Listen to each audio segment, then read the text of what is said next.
Hello, Cleveland Police Emergency. If you require the police, can you press any buttons on the keypad for us, please? Are you currently safe at the moment? Please press once for yes, twice for no. Is somebody there with you at the moment? Are you able to speak to confirm your address at all?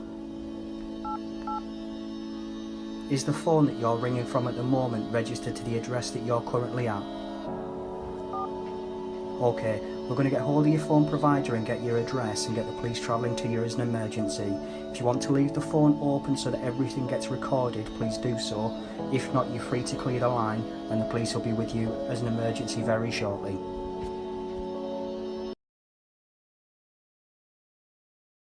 Okay, y'all, I need help. I was on a walk and I saw these dogs in this yard and they are extremely emaciated and starved. I actually ended up jumping the fence yesterday and to feed them. I couldn't quite get the food. There's a video of my hand because I cut my hand open, and I jumped the fence again today so that I could give them a little bit of food. As you can see, this one's ears are pretty messed up and they look infected and bleeding. The other one, he looks kind of big, like he has a big head, but you can kind of see his body is really thin. So I just had to do something. I don't really know where to go from here. Obviously, I can't keep jumping the fence. It's super dangerous and I could get shot. I know for sure some people live here. I called Tulsa Animal Welfare. I live in Tulsa, Oklahoma. I called Animal Welfare and they haven't done anything. So I'm just really at a loss. I've got to get these babies out of here. Got to get them fed.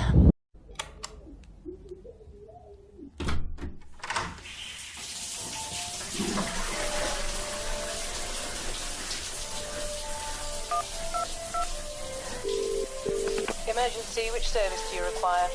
Fire, police or ambulance? Are you in danger? Can you make a sound?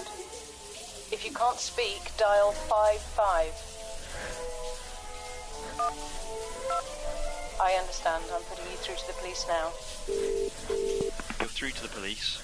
We're trying to trace your location so we can send help straight away. We hear you. You are not alone.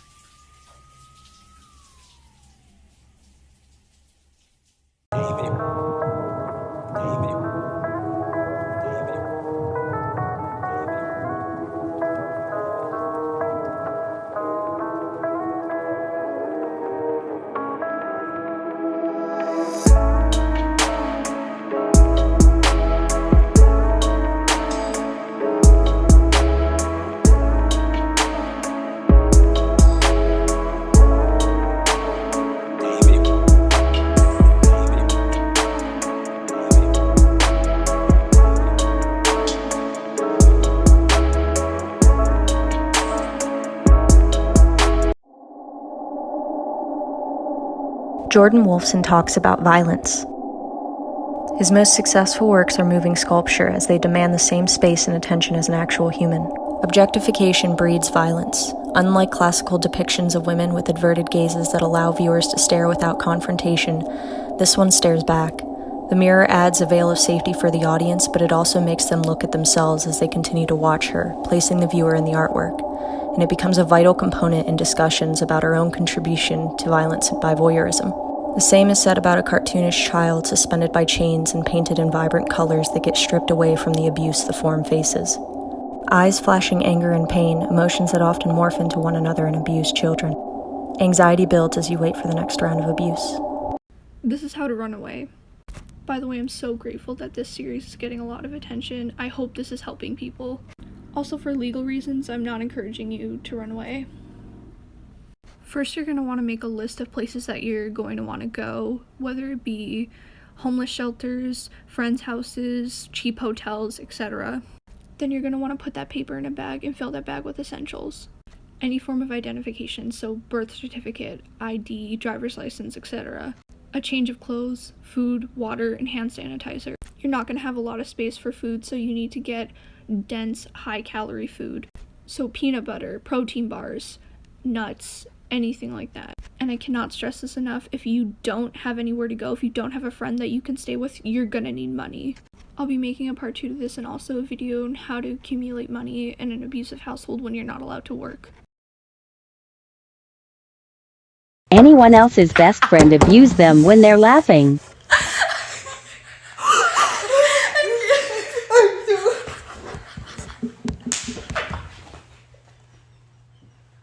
Today it's October the 20th and it's the day I'm deciding to report my parents for abuse.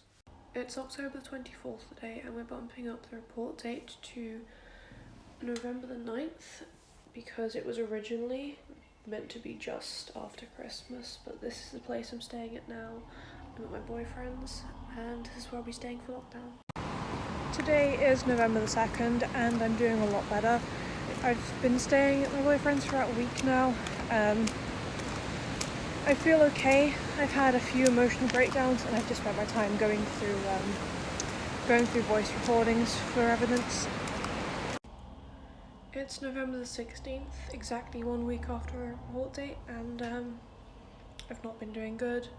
I'm showing PTSD signs and I'm going to the doctors about it tomorrow. Room looks cute. I'll post updates soon, I just wanted to make this diary.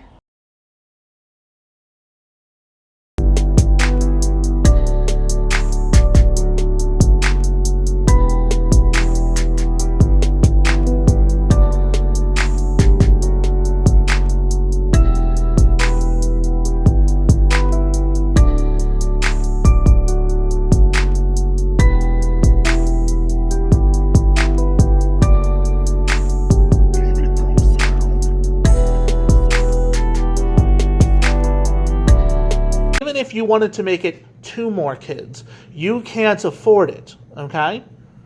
Because you are known, okay? You are known to bash people for being on welfare and saying that you don't want your tax money going to this, that, and the third, okay? But then you turn around and you're on programs like WIC, okay? I'm not on WIC, she's on WIC. You're not on WIC currently, okay? But you were, okay? So that was her deal. But Pat, and it was to feed your son. Because you guys weren't making enough money. Because you're not making enough money to actually support the whole family as the unit like you were just trying to do. You know, because you wouldn't let her fucking work. She didn't ask me about anything about work. You pulled her out of a job. Like Pat, from that point when she had a job. Hold on. You have to understand something. Okay? So there's a pastor in the comment sections of one of my posts. He's currently having a conversation with some other people. And when confronted with the accusation that Christians do harm, he responded with something like, "Oh, I don't deny it. Christians are imperfect and they make mistakes." And I thought this comment was just like the perfect picture of how we often talk around each other. Because his comment shows that when he hears accusations that Christians do harm, what he's hearing is Christians are failing to live up to their ideals. So he's like, don't leave Christianity just because Christians are imperfect. See, that's not what we're saying, or at least not what I'm saying. Of course, Christians sometimes fail to live up to their ideals. Everybody does. I'm a secular humanist and I fail to live up to my ideals all the time. My problem with Christianity is not Christians failing to live up to their ideals. It's Christians succeeding in living up to their ideals. Because my problem is the ideals. Sin nature theology is harmful. Purity culture is harmful. People leave Christianity not because Christians fail to live up to their ideals, but because they succeed. How was your childhood? Oh, my childhood was, it wasn't a normal childhood. I have 4 brothers who have had sex with me before I even knew what sex was. I've been in 3 mental institutions before the age of 11. I came to California at the age of 14. My father came to New York and got me. And from there, I was pregnant by my brother. So you had sex with all of your brothers? All 4 of my brothers, ongoing. And I didn't tell anybody because I was always like the black sheep of the family. So me and my mom weren't close. She was close to her boys. And that's why, you know, I'm real tomboyish today. So anyway, my father came and got me at the age of 14 and brought me to California, but I was pregnant by my brother. But I didn't know I was pregnant, and he didn't know I was pregnant. But I carried real small, so I never told anybody I was pregnant. And when he found out I was pregnant, he left me. I was the kid that didn't want to come home after school. And I was also the kid that didn't want to go to school because I hated seeing boys that hated me just for being myself. And I had joy, and I had pain, and everything in between. I loved the people that I loved. And then my parents had me kidnapped and taken and dropped off in the middle of the mountains. I wore the same 3 shirts, had no personal hygiene. We poured water from a bucket on ourselves once a week. And I lost a lot of weight because they didn't feed us enough. I was there for 77 days and then, holy shit, I get dropped off in the middle of more mountains. They work us hours and hours of the day. We had school 3 days a week. If you got in trouble, you couldn't talk for months. They sat you on a bench and didn't let you lean, and you just worked and worked. There are hundreds of programs out there like this, and I refuse to let this keep happening to kids, because teens aren't for profit. Our docuseries is coming soon. My name is Megan, and I'm turning to social media for help. A year and a half ago, July the 10th, 2019, I discovered the sexual abuse of my children. And when I reported this, they were immediately removed from my custody and placed back into the hands of their abuser. I've been spending every second of every day trying to prove this. I have court tomorrow, and from this moment on, I'm turning to the public for help. I need help. I've been trying to prove this for a year and a half now. A month ago, I put together this packet. I've kept close documentation, day by day, of everything that's gone on since I discovered this abuse. And because my children are too afraid to tell the truth, they can't get any help. I passed this out a month ago today. I give this to the mayor, to the district attorney, to the sheriff, to a man in Food Line parking lot. I've given